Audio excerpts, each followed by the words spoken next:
ನಮಸ್ಕಾರ ಫ್ರೆಂಡ್ಸ್, ನಾನು ಶ್ವೇತಾ ರಾಜೇಂದ್ರನ್ ಮಾತಾಡ್ತಾ ಇರೋದು ಲಕ್ಷ್ಮಿತ ರಾಯರ ಮಗಳು ಕನ್ನಡ ಯೂಟ್ಯೂಬ್ ಚಾನಲ್ಗೆ ತಮ್ಮೆಲ್ಲರಿಗೂ ಆತ್ಮೀಯವಾದ ಸ್ವಾಗತ. ಸ್ನೇಹಿತರೆ, ನಾನಿವತ್ತು ನಿಮಗೆ ವಿಶೇಷವಾಗಿ ಮಹಾಲಯ ಅಮಾವಾಸ್ಯೆ ಅಂದರೆ ಪಿತೃಪಕ್ಷದ ವಿಶೇಷವಾದ ತಂತ್ರಗಳನ್ನ ಹೇಳ್ಕೊಡ್ತಾ ಇದ್ದೀನಿ. ಪಿತೃದೇವತೆಗಳ ಆಶೀರ್ವಾದ ಸಿಗೋಕ್ಕೆ ಪೂಜೆ ಮಾಡಬೇಕು ಅಂತ ಏನಿಲ್ಲ.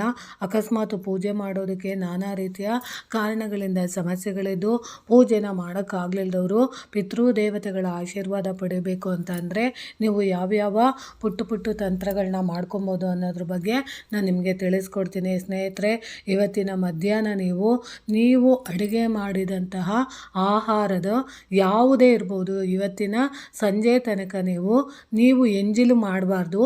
ಯಾವುದೇ ರೀತಿಯ ಆಹಾರ ಮಾಡಿರ್ಬೋದು, ಆ ಆಹಾರನ ನೀವು ಊಟ ಮಾಡುವಂಥ ಎಲೆಗಳಿಂದ ತಯಾರಿಸಿದಂತಹ ಊಟದ ಎಲೆಗಳು ಬರುತ್ತೆ, ದೊನ್ನೆ ಎಲೆಗಳಂತ ಬರುತ್ತೆ. ಅಂಥ ದೊನ್ನೆ ಎಲೆಗಳಿಗೆ ಇವತ್ತು ನೀವು ಕಾಗೆಗಳಿಗೆ, ಪಕ್ಷಿಗಳಿಗೆ ನೀವು ಆಹಾರನ ನೀವು ಇಡ್ಬೋದು. ಇವಾಗ ತಿಂಡಿ ಸಮಯ ಆಗಿದೆ, ನೀವು ವಿಡಿಯೋ ನೋಡೋಷ್ಟರಲ್ಲಿ ಲೇಟ್ ಆಗ್ಬೋದು. ಒಟ್ಟಿನಲ್ಲಿ ಸಂಜೆ ತನಕ ನೀವು ಎಷ್ಟು ಸಾಧ್ಯ ಆಗುತ್ತೋ ಅಷ್ಟು ನೀವು ಮಾಡಿರೋ ಅಂಥ ಅಡುಗೆ ಯಾವುದೇ ಆಗಿರ್ಬೋದು ಅದನ್ನು ನೀವು ಏನು ಮಾಡಬೇಕು, ಎಂಜಿಲು ಮಾಡದೇನೆ ನೀವು ಇವತ್ತು ನಿಮ್ಮ ಮನೆಯ ಸುತ್ತಮುತ್ತ ಇರುವಂತಹ ಪ್ರಾಣಿಗಳಿರ್ಬೋದು, ಪಕ್ಷಿಗಳಿರ್ಬೋದು, ಅಂಥದಕ್ಕೆ ನೀವು ಎಲೆಗಳ ಸಮೇತ ನೀವು ಆಹಾರನ ನೀವು ಇಡ್ಬೋದು. ಅಕಸ್ಮಾತ್ ನಿಮ್ಮ ಮನೆಯ ಸುತ್ತಮುತ್ತ ಯಾರಾದರೂ ಭಿಕ್ಷುಕರು ಬರ್ತಾ ಇದ್ದರೆ ಭಿಕ್ಷುಕರಿಗೆ ನೀವು ಇವತ್ತಿನ ದಿನ ದಾನನ ಕೊಡ್ಬೋದು. ಅಕಸ್ಮಾತ್ ಇವತ್ತಿನ ದಿನ ನೀವು ಸಂಜೆ ಸಮಯದ ಒಳಗಡೆ ಯಾವುದಾದ್ರೂ ದೇವಸ್ಥಾನಗಳಿಗೆ ಹೋದರೆ ಅಲ್ಲಿ ಯಾರಾದರೂ ಬಡವರಿದ್ದರೆ, ನಿರ್ಗತಕರಿದ್ದರೆ ಅಂಥವ್ರಿಗೆ ನೀವು ಇವತ್ತಿನ ಊಟನ ನೀವು ಕೊಡಿಸ್ಬೋದು, ಅಥವಾ ಮಾಡಿದಂಥ ಊಟನ ನೀವು ತಗೊಂಡೋಗಿ ಇವತ್ತಿನ ದಿನ ಹಂಚ್ಬೋದು. ಅಕಸ್ಮಾತ್ ನೀವು ನಿಮ್ಮ ಮನೆಯ ಸುತ್ತಮುತ್ತ ಇಂಥ ನಾಯಿಗಳಿಗೆ ಹಾಲು, ಬಿಸ್ಕೆಟು ಮತ್ತು ರೊಟ್ಟಿಗಳು ಊಟನ ಖಂಡಿತವಾಗ್ಲೂ ಹಾಕಬೇಕಾಗುತ್ತೆ. ನಿರ್ಗತಿಕರಿಗೆ ನಿಮ್ಮ ಕೈಯಲ್ಲಿ ಸಾಧ್ಯವಾದಷ್ಟು ಬಟ್ಟೆನ, ದಾನ ಧರ್ಮನ ನೀವು ಮಾಡ್ಬೋದು. ನಿಮಗೆ ಎಷ್ಟು ಜನಕ್ಕೆ ಏನನ್ನು ಕೊಡ್ಸೋಕ್ಕಾಗುತ್ತೋ ಅದನ್ನು ಕೊಡಿಸಿ. ನಿಮ್ಮ ಮನೆ ಸುತ್ತಮುತ್ತ ಯಾರಾದರೂ ಯಾವತ್ತಾದರೂ ಇವತ್ತಿನ ರಾತ್ರಿ ಒಳಗಡೆ ಯಾರಾದರೂ ಏನಾದರೂ ಕೇಳ್ಕೊಂಬಂದರೆ ಖಂಡಿತವಾಗ್ಲೂ ಅವರನ್ನು ಬರೀ ಕೈಯಲ್ಲಿ ಕಳಿಸ್ಬೇಡಿ. ಅಕಸ್ಮಾತ್ ಅವರು ದುಡ್ಡನ್ನ ಕೇಳ್ಕೊಂಬಂದರೆ ನಿಮ್ಮ ಹತ್ರ ದುಡ್ಡು ಜಾಸ್ತಿ ಇಲ್ಲ ಅಂದ್ರೂ 10 ರೂಪಾಯಿ 20 ರೂಪಾಯಿ ಇದ್ರೆ ಆದ್ರೂ ಕೊಟ್ಟು ಕಳಿಸಿ. ಅಕಸ್ಮಾತ್ ನಿಮ್ಮ ಮನೆಯ ಸುತ್ತಮುತ್ತ ಯಾರಾದರೂ ಊಟನ ಕೇಳ್ಕೊಂಬಂದರೆ ಪಿತೃದೇವತೆಗಳು ಪಕ್ಷಿಗಳ ರೂಪದಲ್ಲಿ, ಭಿಕ್ಷುಕರ ರೂಪದಲ್ಲಿ ಅಥವಾ ವ್ಯಕ್ತಿಗಳ ರೂಪದಲ್ಲಿ ಖಂಡಿತವಾಗ್ಲೂ ಇವತ್ತಿನ ದಿನ ಆಗಮಿಸ್ತಾರೆ. ನಿಮಗೆ ಆ ಥರದ್ದು ಏನಾದರೂ ಸೂಚನೆ ಕಾಣಿಸಿದ್ದೆ ಆದರೆ ಖಂಡಿತವಾಗ್ಲೂ ಯಾರನ್ನು ಬರಿಗೈಯಿಂದ ಕಳ್ಸೋಕ್ಕೆ ಹೋಗಬೇಡಿ. ಅದಾದಮೇಲೆ ನೀವು ಇವತ್ತಿನ ದಿನ ಮಧ್ಯಾಹ್ನದ ದಿನ ವಿಶೇಷವಾಗಿ ಮಾಡ್ಕೊಳ್ಬೇಕಾಗಿರೋ ಪುಟ್ಟ ತಂತ್ರ ಏನು ಅಂದರೆ, ಸ್ನೇಹಿತರೆ, ನೀವು ಒಂದು ಊಟ ಮಾಡುವಂಥ ಎಲೆನ ನೀವು ತಗೊಬೇಕಾಗುತ್ತೆ. ಅದನ್ನು ನೀವು ಬಾಳೆ ಎಲೆ ಇರ್ಬೋದು, ಅಥವಾ ಊಟದ ಎಲೆ ಇರ್ಬೋದು, ದೊನ್ನೆ ಎಲೆ ಇರ್ಬೋದು.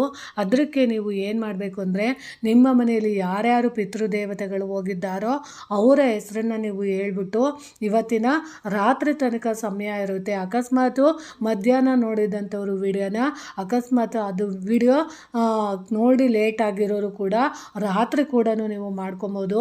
ಏನಪ್ಪ ಮಾಡ್ಕೊಬೋದು ಅಂದರೆ, ಇದನ್ನು ನೀವು ಮಧ್ಯಾಹ್ನ ಮಾಡಿಕೊಂಡ್ರೆ ತುಂಬ ಒಳ್ಳೆಯದು.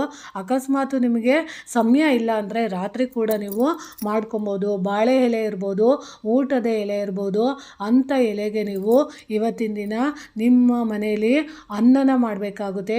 ಪಿತೃದೇವತೆಗಳಿಗೋಸ್ಕರನೇ ಸ್ವಲ್ಪ ಅನ್ನ, ಶುದ್ಧವಾದ ಅನ್ನನ ಮಾಡಿಕೊಂಡು, ಅನ್ನಕ್ಕೆ ಯಾವುದೇ ಕಾರಣಕ್ಕೂ ಉಪ್ಪನ್ನ ಹಾಕಬಾರ್ದು, ಮತ್ತು ಯಾವುದೇ ಕಾರಣಕ್ಕೂ ಅದಕ್ಕೆ ಈರುಳ್ಳಿ, ಬೆಳ್ಳುಳ್ಳಿ ಏನನ್ನೂ ಬೆರೆಸಬಾರ್ದು.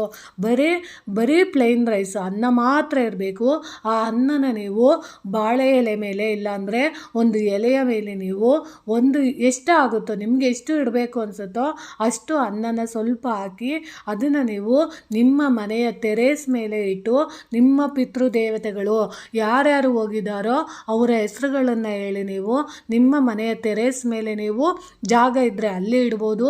ಇಲ್ಲ ಅಕಸ್ಮಾತ್ ನಮ್ಮ ಮನೆಯಲ್ಲಿ ಕೆಲವೊಬ್ಬರಿಗೆ ಟೆರೇಸ್ ಪ್ಲೇಸ್ ಇರೋದಿಲ್ಲ, ಜಾಗ ಇರೋದಿಲ್ಲ ಅಂಥವರು ಒಂದು ಸ್ವಲ್ಪ ಜನಗಳು ಜಾಸ್ತಿ ಓಡಾಡ್ದಿರೋ ಅಂಥ ಜಾಗ ಅಂದರೆ ನಾಯಿಗಳು ಮತ್ತು ಪಕ್ಷಿಗಳು ಜಾಸ್ತಿ ಓಡಾಡ್ದಿರೋ ಅಂಥ ಜಾಗದಲ್ಲಿ ತಗೊಂಡೋಗಿ ನೀವು ಇಡೋದ್ರಿಂದ ಖಂಡಿತವಾಗ್ಲೂ ನಿಮ್ಮ ಪಿತೃದೇವತೆಗಳಿಗೆ ನೀವು ಸ್ಮರಣೆನ ಮಾಡ್ದಂಗೂ ಆಗುತ್ತೆ. ಮತ್ತು ಯಾವುದೋ ಒಂದು ರೂಪದಲ್ಲಿ ಆ ಅನ್ನನ ಪಕ್ಷಿಗಳ ರೂಪದಲ್ಲೋ, ಇರುವೆಯ ರೂಪದಲ್ಲೋ, ಅಥವಾ ಯಾವುದೋ ಒಂದು ಪಕ್ಷಿಗಳ ರೂಪದಲ್ಲಿ ಅಥವಾ ಒಂದು ಹುಳುವಿನ ರೂಪದಲ್ಲಿ ಅದನ್ನು ಸ್ವೀಕರಣೆ ಮಾಡಿದರೆ ಆದರೆ ಖಂಡಿತವಾಗ್ಲೂ ನಿಮಗೆ ಪಿತೃದೇವತೆಗಳ ಆಶೀರ್ವಾದ ಸಿಗೋದಕ್ಕೆ ಇವತ್ತು ತುಂಬಾ ಸಹಾಯ ಮಾಡುತ್ತೆ. ಅದನ್ನು ನೀವು ಮಾಡ್ಕೊಬೋದು. ಅಕಸ್ಮಾತು ಮಧ್ಯಾಹ್ನ ನಿಮ್ಗೆ ಇಡೋಕ್ಕಾಗಲಿಲ್ಲ ಅಂದರೆ ರಾತ್ರಿ ಸಮಯದಲ್ಲಿ ನೀವು ಖಂಡಿತವಾಗ್ಲೂ ಇಡ್ಬೋದು. ಯಾಕಂದರೆ ನೀವು ರಾತ್ರಿ ಇಟ್ಟಂತಹ ಆಹಾರನ ಖಂಡಿತವಾಗ್ಲೂ ಪಿತೃದೇವತೆಗಳು ಯಾವುದೋ ಒಂದು ರೂಪದಲ್ಲಿ ಬಂದು ಅದನ್ನು ಸ್ವೀಕರಿಸಿರ್ತಾರೆ. ಅದಕ್ಕೋಸ್ಕರ ನೀವು ಅದನ್ನು ಟೆರೆಸ್ ಮೇಲೆ ಇಡ್ಬೋದು. ಅಕಸ್ಮಾತ್ ಮಧ್ಯರಾತ್ರಿ ನೀವು ಟೆರೆಸ್ ಮೇಲೆ ಇಡೋಕ್ಕಾಗಲಿಲ್ಲ ಅಂದರೆ ನಿಮ್ಮ ಮನೆಯ ಮುಂದೆ ಯಾವುದಾದ್ರೂ ನಿರ್ಜಲ ಪ್ರದೇಶ ಇದ್ದರೆ ಅಲ್ಲಿ ನೀವು ತಗೊಂಡೋಗಿ ಇಟ್ಬಿಟ್ಟು ಬರ್ಬೋದು. ಅದಾದಮೇಲೆ ನೀವು ಇನ್ನೇನು ಮಾಡ್ಬೋದು ಅಂದರೆ ಸ್ನೇಹಿತರೆ, ಇವತ್ತು ಸಾಧ್ಯವಾದಷ್ಟು ನಿಮ್ಮ ಪಿತೃದೇವತೆಗಳಿಗೆ ಸಂಬಂಧಪಟ್ಟಂತೆ ನೀವು ಇವತ್ತು ಯಾವುದಾದ್ರೂ ಒಂದು ದೇವಸ್ಥಾನಗಳಿಗೆ ಹೋಗಿದರೆ ಅಥವಾ ನಿಮ್ಮ ಮನೆಯ ಮುಂದೆ ಯಾವುದಾದ್ರೂ ಒಂದು ಮರಗಿಡಗಳಿದ್ದರೆ ಅವರ ಹೆಸರನ್ನು ಹೇಳಿ ಇವತ್ತು ನೀವು ಆ ಮರಗಳಿಗೆ ಸ್ವಲ್ಪ ನೀರನ್ನು ಹಾಕಿ. ಅಂದರೆ ಇವತ್ತು ಅವರ ಹೆಸರನ್ನು ಹೇಳಿ ನಿಮ್ಮ ಮನೆಯಲ್ಲಿ ಯಾರು ಹೋಗಿರ್ತಾರೋ, ತಂದೆ ತಾಯಿಗಳಿರ್ಬೋದು ಅಥವಾ ಅಪ್ಪ ಅಮ್ಮ ಅಣ್ಣ ತಂಗಿ ಬಂಧು ಬಳಗ ಯಾರೇ ಹೋಗಿದ್ರು ಅವರ ಹೆಸರುಗಳನ್ನ ಹೇಳಿ ಶುದ್ಧವಾದದ್ದು ನೀರನ್ನು ನೀವು ಮರಗಿಡಗಳಿಗೆ ಅವರ ಹೆಸರು ಹೇಳುತ್ತಾ ನೀವು ನೀರನ್ನು ಇವತ್ತು ಸಿಂಪಡಿಸಿದ್ದೆ ಆದರೆ ಅಥವಾ ನೀರನ್ನು ನೀವು ಪ್ರೋಕ್ಷಣೆ ಮಾಡಿದ್ದೆ ಆದರೆ ಅಥವಾ ತುಂಬ ಬಿಂದಿಗೆಯಿಂದ ನೀರನ್ನು ನೀವು ಸುರಿದಿದ್ದೆ ಆದರೆ ಪಿತೃದೇವತೆಗಳು ಖಂಡಿತವಾಗ್ಲೂ ಸಂತೋಷ ಪಡ್ತಾರೆ. ಅದನ್ನು ಕೂಡ ನೀವು ಇವತ್ತಿನ ದಿನ ಮಾಡ್ಬೋದು. ಅಕಸ್ಮಾತ್ ನೀವು ಸಂಜೆ ಸಮಯದ ಒಳಗಡೆ ನಿಮಗೆ ಸಾಧ್ಯ ಆದರೆ ನೀವು ಒಂದು ತಾಮ್ರದ ಚೊಂಬನ್ನು ತಗೊಬೇಕಾಗುತ್ತೆ. ಆ ತಾಮ್ರದ ಚೊಂಬಿಗೆ ಶುದ್ಧವಾದ ನೀರನ್ನು ಹಾಕ್ಕೊಂಡು ಅದರ ಜೊತೆಗೆ ಹಳದಿ ಅಂದರೆ ಅರಿಶಿಣದ ಪುಡಿನ ಸ್ವಲ್ಪ ಬೆರೆಸ್ಕೊಂಡು ಅದಕ್ಕೆ ಸ್ವಲ್ಪ ಬಿಳಿ ಸಾಸಿವೆನ ಸೇರಿಸ್ಕೊಂಡು ಅದರ ಜೊತೆಗೆ ಸ್ವಲ್ಪ ಬೆಲ್ಲನ ನೀವು ಸೇರಿಸ್ಕೊಂಡು ನಿಮ್ಮ ಮನೆಯ ಸುತ್ತಮುತ್ತ ಇರುವಂತಹ ಯಾವುದಾದ್ರೂ ಹಸಿರು ಗಿಡ ಇರ್ಬೋದು, ತುಳಸಿ ಗಿಡ ಇರ್ಬೋದು ಅಥವಾ ಯಾವುದಾದರೂ ಹಸಿರು ಗಿಡ ಅಂದರೆ ಕಲ್ಪವೃಕ್ಷ ಇರ್ಬೋದು ಅಥವಾ ಅರಳಿ ಮರ ಇರ್ಬೋದು ಅಥವಾ ಆಲದ ಮರ ಇರ್ಬೋದು ಅಥವಾ ನಿಮಗೆ ಗೊತ್ತಿರೋಂಥ ಯಾವುದಾದ್ರೂ ಒಂದು ಹಸಿರು ಸಸ್ಯದ ಮೇಲೆ ಈ ನೀರನ್ನು ನೀವು ಇವತ್ತು ಸುರಿಯೋದ್ರಿಂದ ಪಿತೃದೇವತೆಗಳ ಆಶೀರ್ವಾದ ಸಂಪೂರ್ಣವಾಗಿ ಸಿಗೋದಕ್ಕೆ ಖಂಡಿತವಾಗ್ಲೂ ಕಾರಣ ಆಗುತ್ತೆ. ಅದರಲ್ಲೂ ನೀವು ಮಠ ಮಧ್ಯಾಹ್ನದಲ್ಲಿ ಅರಳಿ ಮರದ ಹತ್ರ ನೀವು ಏನಾದ್ರೂ ಸುರ್ತಿದ್ದೆ ಆದರೆ ಖಂಡಿತವಾಗ್ಲೂ ನಿಮ್ಮ ಆಸೆಗಳೆಲ್ಲ ನೆರವೇರುತ್ತೆ. ಅಥವಾ ಆಲದ ಮರ ಇರ್ಬೋದು, ಅದಕ್ಕೆ ನೀವು ಸುರಿಯೋದ್ರಿಂದ ಖಂಡಿತವಾಗ್ಲೂ ಪಿತೃದೇವತೆಗಳ ಆಶೀರ್ವಾದ ಸಿಗುತ್ತೆ.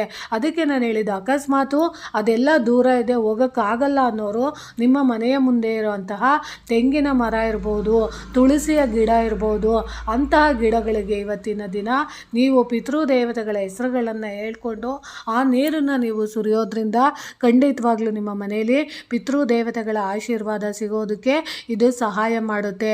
ಅಕಸ್ಮಾತ್ ನಿಮಗೆ ಇವತ್ತಿನ ದಿನ ಏನಾದ್ರೂ ನೀವು ದಾನ ಕೊಡಬೇಕು ಅಂದರೆ ಯಾರಾದರೂ ವಯಸ್ಸಾದಂತಹ ವೃದ್ಧ ದಂಪತಿಗಳೇನಾದರೂ ಸಿಕ್ಕಿದ್ರೆ ಅವರಿಗೆ ನಿಮ್ಮ ಕೈಯಲ್ಲಿ ಎಷ್ಟಾಗುತ್ತೋ ಹಣ ಇರ್ಬೋದು, ಹಣ್ಣುಗಳಿರ್ಬೋದು, ಸಿಹಿ ಇರ್ಬೋದು, ಅದನ್ನು ನೀವು ಕೊಟ್ಟು ಅವರ ಹತ್ರ ನೀವು ಆಶೀರ್ವಾದ ಪಡ್ಕೊಳ್ಳೋದ್ರಿಂದ ದೀರ್ಘಾಯುಷ್ಯ ಅನ್ನೋದು ಸಿಕ್ಕುತ್ತೆ, ಅಪಮೃತ್ಯು ದೋಷಗಳು ಹೋಗುತ್ತೆ, ಆರೋಗ್ಯದಲ್ಲಿ ಏನಾದರೂ ಕಂಟಕಗಳಿದ್ದರೆ ಅದೆಲ್ಲ ನಿವಾರಣೆ ಆಗೋದಕ್ಕೆ ಖಂಡಿತವಾಗ್ಲೂ ಸಹಾಯ ಮಾಡುತ್ತೆ.